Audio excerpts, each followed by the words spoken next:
जय जिशु praise the lord. আমরা প্রত্যেকদিন সকালে যেমন প্রার্থনা করে থাকি, আজকে আমরা প্রার্থনা করব না, আজকে আমরা বাইবেলের বাক্য নিয়ে আলোচনা করব।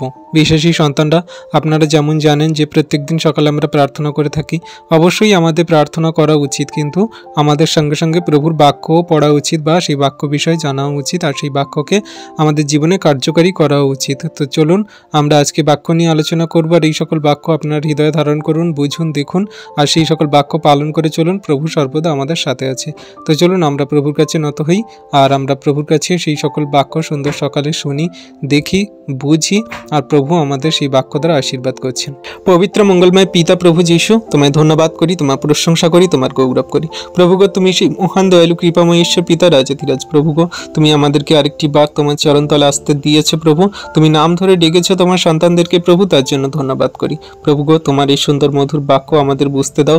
যে জীবন খাদ্য রুটি তুমি আমাদেরকে দেবে প্রভু, সেই আত্মিক সেই খাদ্য তুমি স্বর্গ থেকে আমাদের মাঝের হৃদয়ান্তরাত্মায় প্রবেশ করাও প্রভু, যেন শয়তান দিয়াবল মন্দতা তোমার বাক্য না হরণ করে নেয়। প্রভু, আমাদের হৃদয় মন আত্মা খুলে দাও তুমি যীশু নামেতে। তুমি আমাদের সমস্ত মন হৃদয়কে পবিত্র আত্মায় কাভার করো যীশু নামেতে। যতজন সন্তানই গুগল মিটে আছে সকলকে তুমি আশীর্বাদ করো, দয়া কৃপা করুণা করো। প্রভু গো, আমার দেহ মন আত্মা তোমার চরণতলে সমর্পণ করি। তুমি আমার জিহ্বা অষ্টাধর দ্বারা কথা বলো প্রভু, যেন তোমার এই বাক্য সকল আমি নয় প্রভু, কিন্তু তুমি আমার মধ্যে দিয়ে পবিত্র আত্মার মধ্যে দিয়ে আমার মুখ দিয়ে বলাবে প্রভু, আর তোমার এই বাক্য সকল আমরা সকল বিশ্বাসী সন্তানরা বুঝতে পারবো এবং জীবনে কার্যকারীও করতে পারবো। হ্যাঁ প্রভু, তোমায় ধন্যবাদ করি, তোমার প্রশংসা, তোমার গৌরব করি। সকল ধন্যবাদ, প্রশংসা, গৌরব আমাদের উদ্ধারকর্তা, ত্রাণকর্তা যীশু খ্রিস্টের পবিত্র নামে এই প্রার্থনা চাইলাম। Amen, amen. বিশ্বাসী সন্তানরা, আশা করি আপনারা সবাই বাইবেল খুলে নিয়েছেন, আর সবাই বাইবেল বা যার কাছে মোবাইল আছে বাক্যেতে চোখ রাখবেন। লুক 12 অধ্যায়ের 13 পদ থেকে আমরা পড়ব। এখানে আমাদের কত সুন্দর শিক্ষা দিচ্ছে প্রভু যীশু, এবং উদাহরণ স্বরূপ তিনি আমাদেরকে জানিয়েও দিচ্ছেন যে তোমাদের আজকে যারা তোমরা খ্রিস্ট হতে, যারা খ্রিস্টের পিছনে চলো, তোমাদের কেমন আচরণ ব্যবহার, কেমন কার্যকারী সন্তান হওয়া উচিত, যা আমি তোমাদের শিক্ষা দিচ্ছি। খ্রিস্ট যীশু সেই শিক্ষা সকল বলছে। কি বলছে 13তে? পরে লোকসমূহের মধ্য হইতে এক ব্যক্তি তাহাকে বলিল, হে গুরু, আমার ভ্রাতাকে বলুন যেন আমার সহিত পৈতৃক ধন বিভাগ করে। কিন্তু তিনি তাহাকে কহিলেন, মনুষ্য তোমাদের উপরে বিচারকর্তা বা বিভাগকর্তা করিয়া আমাকে কে নিযুক্ত করিয়াছে? তাই তিনি আমাদেরকে বলছে যে তোমাদের উপরে যে বিচারকর্তা এবং বিভাগকর্তা করিয়া আমাকে কে নিযুক্ত করিয়াছে। আর পরে তিনি বলছে কি 15তে, পরে তিনি তাহাদিগকে কহিলেন, সাবধান, সর্বপ্রকার লোভ হইতে আপনাদিগকে রক্ষা করিও, কেননা উপচিয়া পড়িলেও মনুষ্যের সমপতিতে তাহার জীবন হয় না। তাহলে আমরা এইখানে একটা বাক্য সুন্দরভাবে বুঝতে পারছি। একজন ব্যক্তি কি না প্রভুর কাছে এসে বলছে, প্রভু যীশুর কাছে এসে বলছে, প্রভু আমার ভাইকে আপনি বলুন। যেহেতু তখন যখন প্রভু যীশু শিক্ষা দিচ্ছিলেন, আর হাজার হাজার মানুষ তার পিছন পিছন চলছিল, তার কথা সকল শুনছিল, আর তিনি সেই জগতের মানুষদের মতন সেই বিচার ব্যক্তা বা তখনকার দিনে সেই সদ্যুকী ফরিসীদের মতন তিনি কথা বলতেন না। তিনি সমস্ত বিশ্বাসের সঙ্গে আর সমস্ত সত্যের সঙ্গে কথা বলতেন। তাই তার কথার মধ্যে এমন ধরন ছিল, এমন কথাবার্তা পাওয়ার ছিল যে মানুষ হাঁ হয়ে তার কথা সকল শুনত, অবশ্যই তার কথা সকল মানত। এবারে একজন ব্যক্তি সে এসে বলছে যে আপনি বলুন আমার ভাইকে, যাতে আমার ভাই আমার সঙ্গে সেই বাবার ভিটে যে জায়গা জমি আছে সেই জায়গা জমি যাতে ভাগ করে নেয়, বিভাগ করে নেয়। পৈতৃক ভূমি মানে পৈতৃক ধন, মানে অবশ্যই আমরা সেই জায়গা জমি বা বাবার যে সকল ধন থাকে পৈতৃক ধন, সেগুলো আমরা জানি। তো সেই পৈতৃক ধন বিভাগ করে যাতে নেয়, ভাই ভাই সেই জায়গা যাতে বিভাগ করে নেয়। তখন প্রভু যীশু খুব সুন্দর একটি কথা বলছে যে তোমাদের উপরে বিচারকর্তা ও বিভাগকর্তা করিয়া আমাকে কে নিযুক্ত করিয়াছে। তখন প্রশ্ন করছে যে তোমরা মনুষ্য তোমাদের উপরে বিচারকর্তা এবং বিভাগকর্তা করিয়া আমাকে কে নিযুক্ত করিয়াছে? আমি তোমাদের বিচার করতে বা বিভাগ করতে আসিনি, আমি তো তোমাদের স্বর্গের ঈশ্বরের সঙ্গে মেল করিয়ে দিতে এসেছি। আমি তো এসেছি যাতে তোমরা পাপ থেকে পরিত্রাণ পাও। আমি তো এসেছি তোমরা এই জগতের সমস্ত ব্যবস্থা থেকে তোমরা উদ্ধার পাও, তোমরা পাপ থেকে স্বাধীন হও। তাই বলছি কি যে আমাকে তোমাদের মাঝে কে বিচারকর্তা এবং বিভাগকর্তা করিয়াছে? তোমরা আমাকে এই সব কথা বলছো যে আমার ভাইয়ের সঙ্গে জায়গা ভাগ করে নেওয়ার জন্য তুমি তাকে বলো। আমি তো তোমাদের মাঝে সর্বদা আত্মিকতা, স্বর্গের পথ দেখিয়েছি, স্বর্গের ঈশ্বরের সঙ্গে মেল করিয়ে দিয়েছি।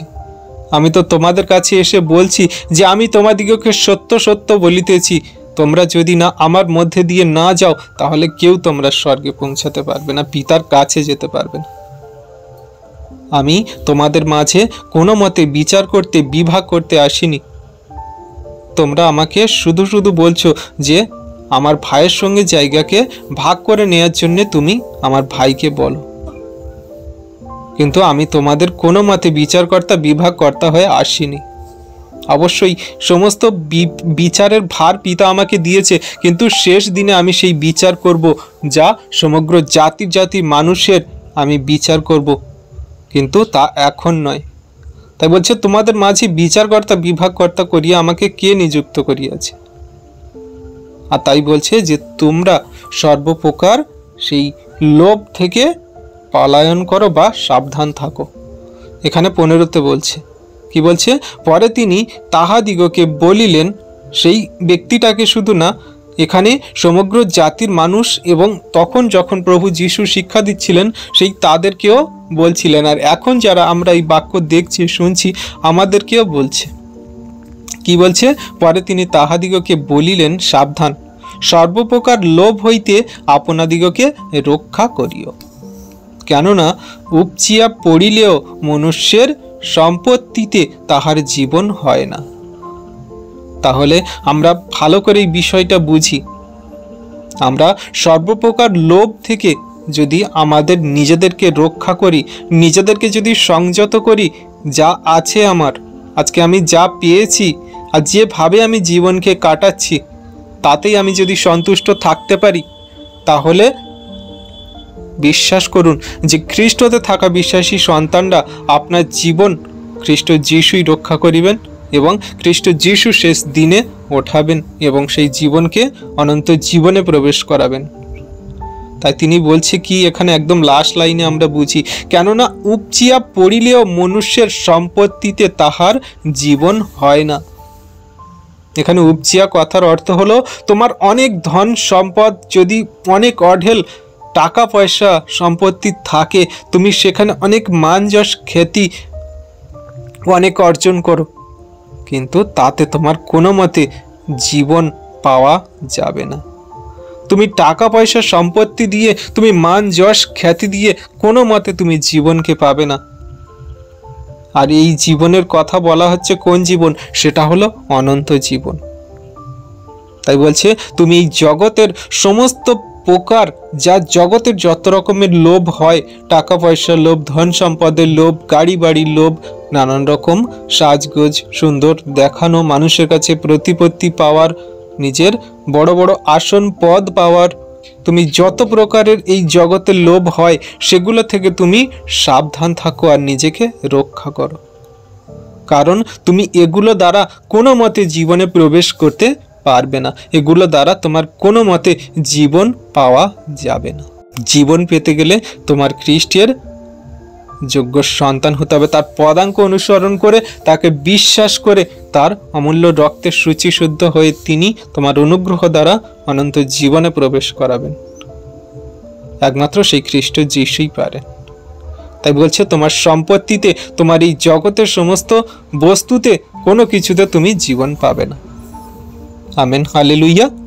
তাই আজকে আমাদের জগতে বিশ্বাসী সন্তানরা, আমরা যারা খ্রিস্টতে আছি, যখন আমাদের সঙ্গে এইরকম সংকট বিপদ আসে যে একটা ভাইয়ের সঙ্গে ভাইয়ের জায়গা বিবাদ ভাগ করার বা জায়গা বিভাগ করার সময় চলে আসে, তখন কিন্তু আমাদের এই সকল বাক্য যেন মনে থাকে আর হৃদয়ান্তরে আত্মায় থাকে। তাহলে এখানে একটা প্রশ্ন আসতে পারে যে তাহলে আমাদের ভাইদের সঙ্গে কি জায়গা ভাগ করে নেওয়া বা ভাইদের সঙ্গে সেই পৈতৃক ভিটা সকল ভাগ করে নেওয়া কি উচিত নয়? তো এইখানে বলছে যে এবারে আমরা ভাবতে পারি যে তাহলে আমাদের কি ভাইদের সঙ্গে, আমাদের যে ভাই দাদা আছে তাদের সঙ্গে কি পৈতৃক ভিটে বা এই যে বাবার যে সম্পত্তি সকল সেগুলো কি আমরা ভাগ করতে পারি না? তাহলে আমরা কি সেগুলো নিজেদের মধ্যে ভাগাভাগি করে নিতে পারি না? কারণ বাবার সম্পত্তি মানে আমাদের সম্পত্তি, আর সেগুলো বাবার অবর্তমানে আমাদের হবে। তাহলে আমরা কি ভাইদের সঙ্গে সেই সকল সম্পত্তি আমরা ভাগাভাগি করতে পারি না? অবশ্যই করতে পারি। কিন্তু এইখানে প্রভু আমাদেরকে বোঝাতে চাইছে যে তোমরা ভাইদের সঙ্গে সেই সকল জায়গা তোমরা বিবাদের সঙ্গে, ঝগড়া অশান্তির সঙ্গে এবং কোনো মতে বিচার করে নয়, কিন্তু মিলেমিশে শান্তিপূর্ণভাবে প্রেমের সহিত যেটা হয় সেটা অবশ্যই তুমি করতে পারো। সেখানে যদি দ্বন্দ্ব, হিংসা, মারামারি, কাটাকাটি আমরা দেখি জগতের মাঝে, এক টুকরো জায়গা নিয়ে ভাই ভাইকে কত রকমভাবে আঘাত করে, মারামারি, রক্তপাত, বিচার, এমনকি কোর্ট কাচারি কত কি না করছে আমরা দেখি জগতের মাঝে, আমাদের চারপাশেও দেখি। তাহলে এই জায়গা জমি আমাদের সেই মহান ঈশ্বরের সঙ্গে তুলনা বা আমাদের অনন্ত জীবনের সঙ্গে তুলনা আমরা করতে পারি না। যে জায়গা জমি দ্বারা, যে সম্পত্তি দ্বারা আমরা অনন্ত জীবনের কথা, যার কথা ভাবতে পারি, বা জায়গা জমি দ্বারা আমরা অনেক কিছু পেতে পারি বলে এগুলো কোনো কিছু নয়। এগুলোকে ঈশ্বর প্রভু যীশু খ্রিস্ট আমাদের সেগুলো শুধু সামান্য তুচ্ছ মনে করাচ্ছেন, যেগুলো তোমাদের জন্য সামান্য তুচ্ছ বিষয়, যা তোমাদের এই 80, 90, বড়জোর 100 বছরের জন্য যা এই পৃথিবীতেই আছে, পৃথিবীতেই শেষ হয়ে যাবে, এখানেই থেকে যাবে। তোমরা এর কোনো কিছুটাই নিয়ে যেতে পারবে না, তোমাদের এর দ্বারা কোনো জীবন তোমরা পাবে না। তাই তোমাদের যত ধন সম্পত্তি থাকুক না কেন, তোমরা এর দ্বারা কোনো মতে জীবন পাবে না। তাই এগুলো থেকে সর্বদা আমাদের সাবধান থাকতে হবে। আর যদি কোনো মতে এই জায়গা জমি ভাই বোনেদের সঙ্গে বিভাগ করতে হয়, সেটা মিলেমিশে শান্তিপূর্ণভাবে এবং নম্রতার সঙ্গে করতে হবে। সে যা দেবে, যেমনভাবে হবে, তাতেই সন্তুষ্ট যদি তুমি থাকতে পারো, তাহলেই তুমি পারবে। এরপরেও যদি তুমি হিংসা, মারামারি, কাটাকাটি, ও বেশি নিয়েছে, আমার কম দিয়েছে, আমার একদম দেয়নি, ও সব নিয়েছে, এগুলো দ্বারা কিন্তু ঈশ্বরের গ্রহণযোগ্য সন্তান হওয়া যায় না।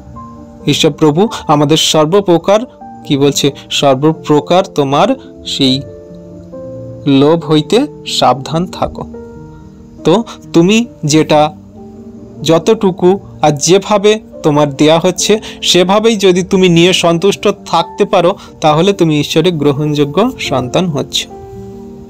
তাই প্রভু আমাদেরকে দৃষ্টান্ত স্বরূপ তারপরে কত সুন্দরভাবে বোঝাচ্ছে যে দৃষ্টান্ত আমাদের সকল বিশ্বাসী সন্তানদের জীবনে এক একটা শিক্ষা, যা আমরা সেই সকল পরিস্থিতিতে আমরা গ্রহণ করতে পারি যখন আমাদের জীবনে এই জায়গা বিবাদ বা জায়গা নিয়ে যখন অশান্তি ঝগড়া সৃষ্টি হয়। আমরা ঈশ্বর প্রভুর কাছ থেকে এই সকল দৃষ্টান্ত দ্বারা নিজেদেরকে আশ্বাস দিতে পারি এবং বোঝাতে পারি, শিক্ষা দিতে পারি। সেই দৃষ্টান্ত প্রভু আমাদেরকে বোঝাচ্ছে। কি বলছে? আর দৃষ্টান্ত মানে একটা উদাহরণ, যেটাকে আমরা আমাদের জীবনে কার্যকারী করতে পারি, সেই উদাহরণ আমাদেরকে বলছে। 16তে কি বলছে? আর তিনি তাহাদিগকে এই দৃষ্টান্ত কহিলেন, একজন ধনবানের ভূমিতে প্রচুর শস্য উৎপন্ন হইয়াছিল। তাহাতে সে মনে মনে বিবেচনা করিতে লাগিল, কি করি, আমার শস্য রাখিবার স্থান নাই। পরে কহিল, এইরূপ করিব, আমার গোলাঘর সকল ভাঙিয়া বড় বড় গোলাঘর নির্মাণ করিব এবং তাহার মধ্যে আমার সমস্ত শস্য ও আমার দ্রব্য সকল রাখিব। আর আপন প্রাণকে বলিব, প্রাণ, বহু বৎসরের নিমিত্ত তোমার জন্য অনেক দ্রব্য সঞ্চিত আছে। বিশ্রাম করো, ভোজন পান করো, আমোদ প্রমোদ করো। কিন্তু ঈশ্বর তাহাকে কহিলেন, হে নির্বোধ, অর্ধরাত্রিতেই তোমার প্রাণ তোমা হইতে দাবি করিয়া লওয়া যাইবে। তবে তুমি কি এই যে আয়োজন করিলে, এই সকল কাহার হইবে? যে কেহ আপনার জন্য ধন সঞ্চয় করে এবং ঈশ্বরের উদ্দেশ্যে ধনবান নয়, সে এইরূপ। তাহলে আমরা এখানে একটা সুন্দর শিক্ষা বা একটা সুন্দর আমরা উদাহরণ পাচ্ছি এখানে কত সুন্দর আমরা এই উদাহরণটা বুঝতে পারলাম। আমি এইটাকে সাধু ভাষায় পড়লাম, এটা যদি আমরা এমনি সহজ ভাষায় কনভার্ট করি তাহলে কত সুন্দরভাবে প্রভু আমাদেরকে বোঝাচ্ছে। আমি সহজ ভাষায় আরেকবার পড়ে বলছি, তাহলে খুব সুন্দরভাবে বুঝতে পারবে। এখানে সহজ ভাষায় বলছে, কি বলছে 16তে, যে আমি তোমাদের এই গল্প বললাম।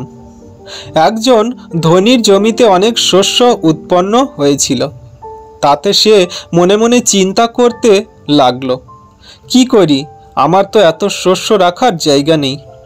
পরে বলল, আমি এমন করব, আমার গোলাঘরগুলো ভেঙে বড় বড় গোলাঘর তৈরি করব এবং তার মধ্যে আমার সমস্ত শস্য ও আমার অনেক জিনিস রাখব। আর নিজের প্রাণকে বলবো, প্রাণ, অনেক বৎসরের জন্য তোমার জন্য অনেক জিনিস সঞ্চিত আছে, বিশ্রাম করো, খাও, পান করো ও আনন্দে মেতে থাকো। কিন্তু ঈশ্বর তাকে বললেন, হে নির্বোধ, আজ রাত্রেই তোমার প্রাণ তোমার কাছ থেকে নিয়ে নেওয়া হবে। তবে তুমি কি এই যে আয়োজন করলে, এসব কার হবে? তাহলে কত সুন্দর কথা এখানে বলছে। আজকে আমরা বিশ্বাসী সন্তানরা এটা সর্বদাই ভাবি, বুঝি আর এই ঈশ্বরের খ্রিস্টের বাক্যকে আমরা বোঝার চেষ্টা করি।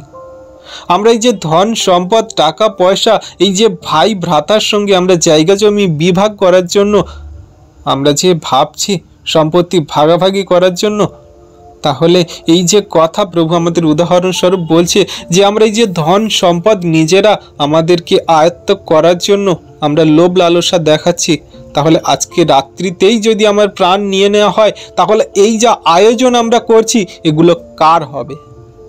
কে ভোগ করবে আর কে খাবে আমাদের সেই ধন সম্পদের টাকা পয়সা, আমাদের এই শস্য, আমাদের এই এত সুন্দর ঐশ্বর্য যা আমরা কষ্ট করে মাথার ঘাম পায়ে ফেলে এত কষ্ট করে উপার্জন করছি। প্রভু বলে কি, যে তোমার আয়ু এক হস্ত বাড়াবার তোমার ক্ষমতা নেই, তোমার চুল সাদা কি কালো করা তোমার কোনো ক্ষমতা নেই। তাহলে মনুষ্য, তুমি কেন এত বিষয় ভাবিত, চিন্তিত? এত বিষয় কেন তুমি সর্বদা মত্ত থাকো চিন্তায়, জাগতিক বিষয়? আর তাই সেই দৃষ্টান্ত স্বরূপ আমাদেরকে এখানে বলছে যে একজন মানুষ সে নিজেকে মনে করলো যে আমার অনেক টাকা পয়সা, ধন সম্পদ আছে, আমার অনেক সেই শস্য আছে, আমি সেগুলো কোথায় রাখবো? তার থেকে আমি একটা কাজ করি, এইগুলো রাখার জন্য আমি একটা সুন্দর ঘর বানাই, যেখানে আমার এই ধন সম্পদ, শস্য, আমার সমস্ত উপার্জনের এই যা অর্থ, আমি সব কিছু সেখানে রাখতে পারি। আর আমি নিজেকে বলবো যে হে আমার প্রাণ, তুমি আনন্দ করো, মত্ত থাকো, নানান রকম খুশি আনন্দ, তোমার শরীরের, দেহের, মনে যত চাহিদা আছে, এই পৃথিবীতে তুমি যতকাল বাঁচো তোমার সমস্ত সুখ আহ্লাদ মেটাও, আনন্দে তুমি মত্ত থাকো। মানে এখানে বলতে চাইছে যে জগতের সমস্ত কিছু সুখ আহ্লাদ তুমি করো, যেমন এখনকার দিনের মানুষ, জগতের মানুষরা করে থাকে। তারা সত্য ঈশ্বরকে জানার চেষ্টা করে না, বোঝে না। তারা টাকা পয়সা, তাদের সমস্ত এই ধন দৌলতের প্রতি তাদের সমস্ত ভারস্বরূপ দিয়েছে। বলছে যে তুমি এগুলোতে মত্ত থাকো, তুমি এগুলো নিয়েই সুখে শান্তিতে জীবন কাটাও।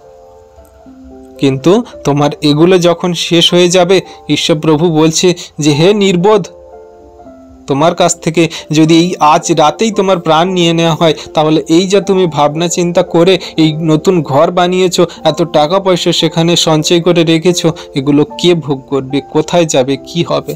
তুমি কি সেটা ভেবে দেখেছো? আর এটা আমাদের ভাবা উচিত যে আমরা জগতের মাঝে এত টাকা পয়সা, ধন সম্পদ, মান যশ খ্যাতি, আমাদের বড় বড় উচ্চপদস্থ আসন আমরা পাওয়ার জন্য কত কি না করছি। ভাই ভাইয়ের সঙ্গে বিবাদ করছি, জায়গা অশান্তির সমস্যা, কত রকমের কোর্ট কাচারি, আমরা কত কি না করে বসছি। তাহলে আমার প্রাণ যদি আজ রাতেই নিয়ে নেওয়া হয়, তাহলে কি হবে? এগুলো কোথায় যাবে? এগুলো আমাদের কোনো কাজেই লাগবে না। তাই আমাদের সর্বদা সাবধান থাকতে হবে। যখন আমাদের মধ্যে এই সকল বিবাদ, অশান্তি, ঝগড়া, পরিবারের মধ্যে, ভাই বোনের মধ্যে, ভাই ভাইয়ের মধ্যে আসে, তখন কিন্তু এই সকল বাক্য যেন আমাদের সাথে থাকে, যাতে আমরা এই সকল লোভ, এই সকল লালসা আর এই সকল ঝগড়া, অশান্তি এবং এই সকল ভাই বোনের মধ্যে, ভাই ভাইয়ের মধ্যে যেন কোনো রকম বিবাদ না হয়, সেগুলোকে যাতে শান্তিতে, প্রেমের সহিত আর বুঝে শুনে দেখে সব কিছু মিউচুয়াল করতে পারি এবং শান্তিতে সব কিছু রাখতে পারি, নিজেরাও থাকতে পারি। তাই আমাদের এই সকল বাক্য সর্বদাই আমাদেরকে পরিবর্তন করায়, জানায়, বোঝায়, দেখায় যে আমরা কতটা খ্রিস্টতে আছি, কতটা খ্রিস্টকে গ্রহণ করে চলছি। আর এই বাক্য সকল সর্বদা আমাদেরকে শিক্ষা দেয়। Amen, hallelujah. আশা করি বিশ্বাসী সন্তানটা আমরা বাক্য বুঝতে পারছি। প্রেজ দ্য লর্ড, প্রভু ধন্যবাদ হোক। তাহলে আমরা এই সকল বিষয়ে সর্বদা নিজেদেরকে সতর্ক রাখি যে এই রকম পারিবারিক ঝগড়া, অশান্তির সমস্যা আমাদের প্রায় জনের বাড়িতেই হয়ে থাকে বা হয়। আমরা চারপাশেও দেখি হয়, গ্রামে অঞ্চলে বেশিরভাগ হয় বা সব জায়গায় হয়। কোনো মানুষের যে পৈতৃক ভিটার প্রতি চাহিদা নেই কেউ বলতে পারবে না। অবশ্যই যে বাবার ধন আছে বা সেই পৈতৃক ভিটার প্রতি সবাইকার চাহিদা থাকে বা সবাইকার অধিকারও থাকে। যখন সমস্যাটা তখন হয় যে ওর বেশি দিচ্ছে বাবা, আমার কম দিচ্ছে, বা ও বেশি নিয়েছে আমি কম পাচ্ছি, তখন আমাদের মধ্যে একটা লোভ চলে আসে, আমাদের মধ্যে একটা রাগ, হিংসা চলে আসে। আমরা দুই ভাই সমান, এক মায়ের পেটে ভাই, সে বেশি পাচ্ছে আমি কম পাচ্ছি, তার বেশি ধন হচ্ছে আমার কম হচ্ছে। তো এই রকমভাবে আমাদের মধ্যে একটা রাগ, হিংসা, আমাদের মধ্যে একটা লোভ লালসা চলে আসে, আর তখন সমস্যা সকল বেঁধে যায়। তাই সেগুলো আমাদের নিজেদেরকে নিয়ন্ত্রণ করতে হবে, সামলাতে হবে, আর শান্তিপূর্ণভাবে যে সকল কাজ সম্পূর্ণ হয় সেগুলোই আমাদের করতে হবে। আর সেগুলো আমাদের খ্রিস্ট বিশ্বাসীদের করতেই হবে, কারণ এগুলোর মধ্যে দিয়েই আমাদের খ্রিস্ট প্রভু যেতে বলেছেন, কারণ এগুলোর মধ্যে দিয়েই আমাদের জীবন আছে। আমাদের টাকা পয়সা, ধন সম্পদ, আমাদের জাগতিক কোনো বিষয়ের প্রতি জীবন নেই, কিন্তু আমরা যখন প্রতিবেশীকে, আমার নিজের ভাই ভ্রাতাকে ক্ষমা করতে পারবো, সমগ্র বিশ্বাসী সন্তান থেকে শুরু করে জগতের সমগ্র মানুষ এবং নিজের ভাই ভগ্নী এবং সমগ্র পরিবার পরিজনদের সঙ্গে যখন শান্তিতে বসবাস করতে পারবো, মানে কোনো রকম ঝগড়া, বিবাদ, অশান্তি নয়, যখন শান্তিতে আমরা বসবাস করতে পারবো, চলতে পারবো, তখন আমরা খ্রিস্টের যোগ্য সন্তান হয়ে এগোতে পারবো এবং চলতে পারবো। আমরা বুঝতে পারবো যে হ্যাঁ, আমি যখন এগুলো করতে পারছি, খ্রিস্টের বাক্যকে পালন করছি, তখন আমি খ্রিস্টের সন্তান হয়ে চলছি।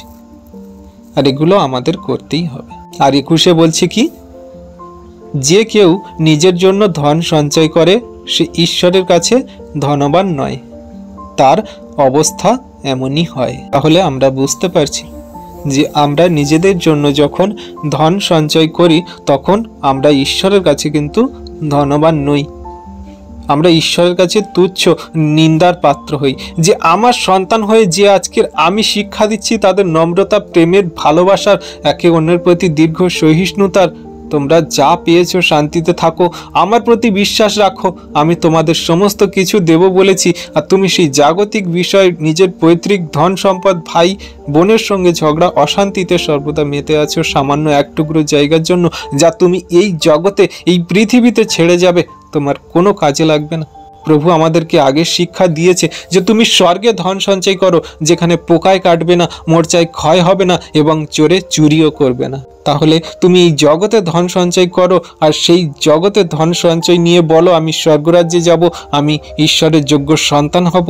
এগুলো কোনো মতে হতে পারে না। তোমরা আমার সন্তান নাও, তোমরা শয়তানের সন্তান। যা তোমরা জগতের মাঝেই জগতের ধন সম্পদ, টাকা পয়সা, পৈতৃক ভিটে নিয়ে ঝগড়া, অশান্তি করো ভাই বোনেদের সঙ্গে, নিজেদের সেই রক্তের ভাই বোনেদের সঙ্গে যে সকল কার্য করে থাকো। এগুলো তোমরা কোনো মতে আমরা যোগ্য সন্তানের কাজ করতে পারি না যখন আমরা এই সকল ঝগড়া, অশান্তি, বিবাদ সকল করি।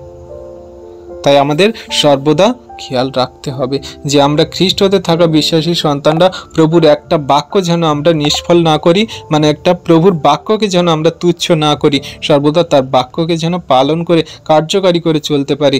তিনি আমাদের যে শিক্ষা সকল দিচ্ছে, তার একটা শিক্ষার বাইরে যাতে আমাদের জীবন গতি না হয়, আমরা সর্বদা যেন সেগুলোকে পালন করতে পারি। আর খ্রিস্ট প্রভু বলেন যে তুমি আমার কাছে প্রথমে রাজ্য ধার্মিকতার বিষয়ে চেষ্টা করো, তাহলে আমি তোমাকে সব কিছু দেব যা তোমার প্রয়োজন দরকার। তাহলে আমরা এই রাজ্য ধার্মিকতার মানে তার ধার্মিকতার পথে চলা, তার রাজ্য মানে তার আমরা যে সত্য ঈশ্বরের সঠিক জীবনের পথে চলে আমরা যে স্বর্গরাজ্যের পথ সকল খুঁজবো, যা আমাদের অনন্ত জীবন দেবে, সেগুলোকে যখন আমরা গ্রহণ করে এবং আমাদের নিজের মধ্যে রেখে আমরা চলবো, তখন ঈশ্বর প্রভু আমাদের সমস্ত বস্তুই দেবে যা আমাদের প্রয়োজন দরকার।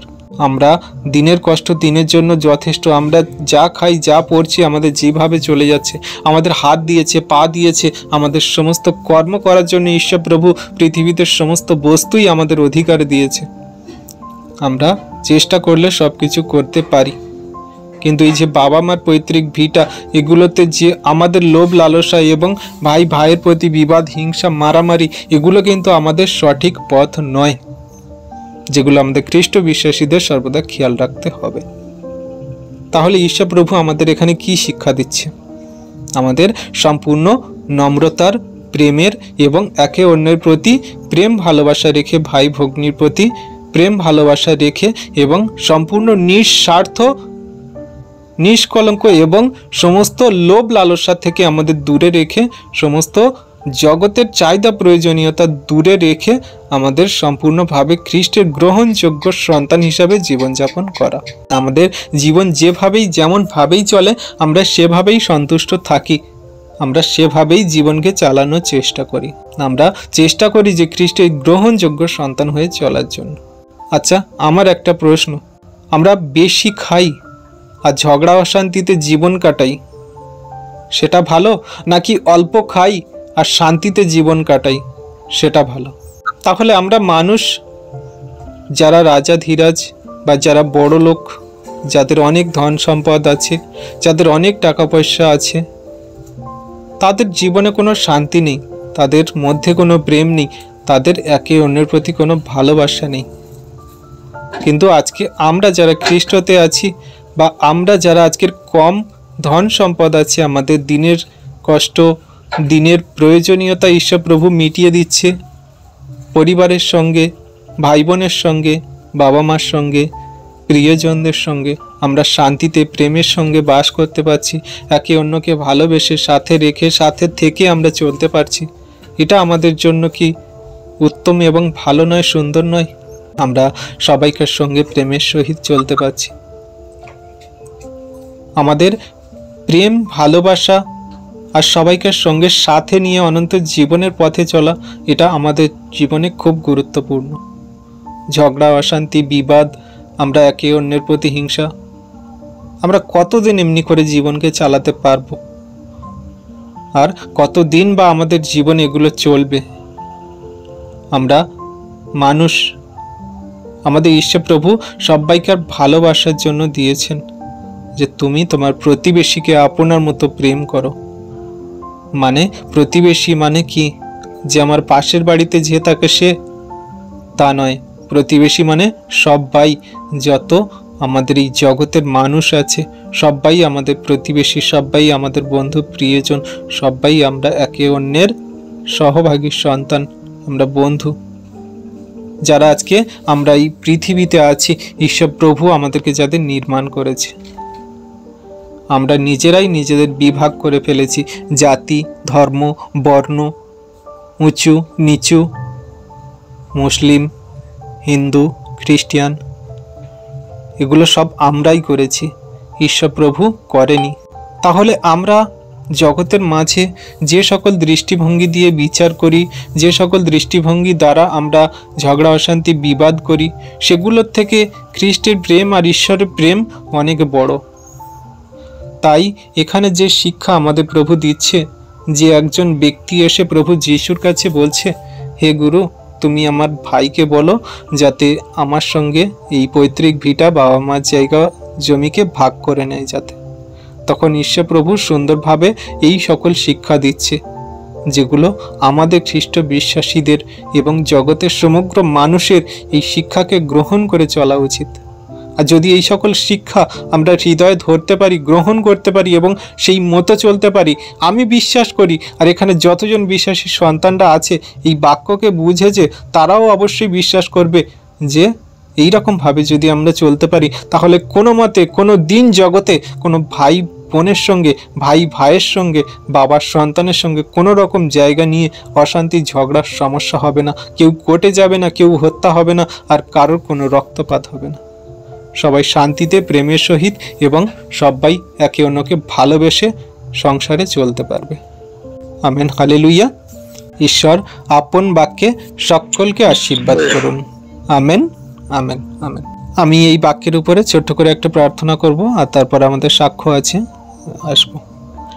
পবিত্র মঙ্গলময় পিতা প্রভু যীশু, তোমায় ধন্যবাদ করি, তোমার প্রশংসা করি, তোমার গৌরব করি। তোমার মহা অনুগ্রহ দান, তোমার প্রেম, ভালোবাসা, দয়া, কৃপা, করুণা আমাদের প্রতি যা দিয়েছে প্রভু, তার জন্য তোমায় ধন্যবাদ করি। প্রভু গো, আমার তো কোনো যোগ্যতা নেই, কোনো শক্তি নেই। তুমি আমার মুখ দিয়ে কি বাক্য বলিয়েছ প্রভু আমি নিজেই জানি না, কিন্তু আমি বিশ্বাস করি প্রভু তুমি আমার মুখ দিয়ে যা কিছু বলিয়েছ, তোমার এই সন্তানরা সমস্ত বাক্যকে বুঝতে পেরেছে এবং তাদের হৃদয়ে কণ্ঠ হার করে নিয়েছে। আর এই বাক্যকে তারা জীবনে কার্যকারী করে চলবে। যখন এই সকল বিপদ, সংকট, সমস্যা আসবে, যে সকল সংকট, সমস্যা শয়তান দিয়াবল আমাদের দেখায়, শয়তান দিয়াবল তোমাকেও বলেছিল যে তুমি আমার কাছে মাথা নত করো, তাহলে এই জগতের সমস্ত বৈভব যা তুমি দেখছো সব কিছু আমি তোমাকে দেব। হ্যাঁ প্রভু, আজকে তোমার কাছে বিনতি প্রার্থনা করি, তোমার সন্তানদের তুমি তোমার সেই অনুগ্রহ আশীর্বাদে বাক্যের কার্যকারী সন্তান হয়ে চালাও। তারা যেন কোনো মতে এই রকম জগতের শয়তান দিয়াবলের কাছে তারা মাথা নত না করে দেয়, তারা কোনো রকম লোভ লালসায় পড়ে যেন ঝগড়া, অশান্তি, বিবাদ না করে প্রভু। তাদের তুমি প্রেম এবং ভালোবাসা, তোমার অনুগ্রহ আশীর্বাদে, নম্রতায়, বিশ্বাসে চলতে সাহায্য করো। তোমার প্রেম তাদের হৃদয়ান্তরাত্মায় দাও প্রভু। আজকে যত জাতি জগতের মানুষ আছে যারা এই ঝগড়া, অশান্তি করে জায়গা জমি নিয়ে, তাদের মনকে তুমি পরিবর্তন করাও যিশু নামেতে। তাদের মনকে পরিবর্তন করে তোমার প্রেমের সহিত চলতে সাহায্য করো। তোমার এই সুন্দর মধুর বাক্য সকল তাদের মাঝে ছড়িয়ে দাও প্রভু। তারা যেন নত নম্র হয়ে, তারা যেন প্রেমের সহিত ভাই বোনের সঙ্গে, ভাই ভাইয়ের সঙ্গে, বাবা মায়ের সঙ্গে যেন চলতে পারে। কোনো রকম পৈতৃক ভিটা, জায়গা জমি নিয়ে যেন ঝগড়া, অশান্তি না করে প্রভু। আর তাদেরকে তুমি তোমার বাক্যের কার্যকারী সন্তান বানাও, তোমার বিশ্বাসী যোগ্য সন্তান বানাও প্রভু। তোমার প্রেম উত্তম, তোমার বাক্য আমাদের সত্যরূপে জীবন খাদ্য। যদি আমরা গ্রহণ করে চলতে পারি, আমাদের অনন্ত জীবন দেয় প্রভু। হ্যাঁ প্রভু, এই জগতের কোনো ধন সম্পদ আমাদের জীবন দিতে পারে না, কিন্তু তোমার এই বাক্য আমাদের জন্য সর্বদাই অনন্ত জীবনের পথ দেখায়। তাই প্রভু তোমার এই বাক্য সকল জাতি মানুষের কাছে ছড়িয়ে দাও। তুমি আশীর্বাদ করো, অনুগ্রহ, দয়া, কৃপা, করুণা করো। তোমায় ধন্যবাদ করি, তোমার প্রশংসা, তোমার গৌরব করি। এখানে যতজন সন্তান আছে প্রভু, সকলকে তোমার এই বাক্যের জ্ঞান দিলে বাক্য মেনে চলতে সাহায্য করবে, জগতের মাঝে বলতে সাহায্য করবে। তুমি আশীর্বাদ, অনুগ্রহ করলে, পবিত্র আত্মা দ্বারা আমাদেরকে সকলকে দয়া, কৃপা, করুণা করলে। ধন্যবাদ পিতা, পুত্র, পবিত্র আত্মা। ধন্যবাদ প্রভু যীশু।